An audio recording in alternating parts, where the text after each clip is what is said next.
హరిః ఓం. శ్రీ గురుభ్యో నమః. హరిః ఓం. వాక్య విభూతి అనే శీర్షికలో భగవాన్ శ్రీ సత్యసాయిబాబా వారి ఉపదేశము తెలుసుకుందాం. సాయి శరణం, బాబా శరణం. ఏ సేవ యందు మీరు పోయినప్పటికీ నామస్మరణ చేస్తూ సేవలు చేయండి. దుష్టమైన భావములు హృదయములో చేరడానికి అవకాశము ఉండదు. ప్రేమ స్వరూపులారా, 100 చెప్పుట కంటే ఒక్కటి మీరు చేసి చూపించండి.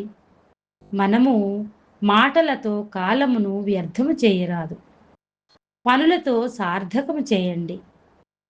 మాట్లాడేటటువంటి వారు పనులు చేయలేరు. పని చేసేటటువంటి వారికి మాటలకు అవకాశం లేదు. కనుక మనం ఇతర మాటల కంటే కూడాను భగవత్ నామమును చేసుకుంటూ సేవల లోపల మనం పాల్గొనటం చాలా ఉత్తమమైన మార్గం. ఓం శ్రీ సాయిరామ్.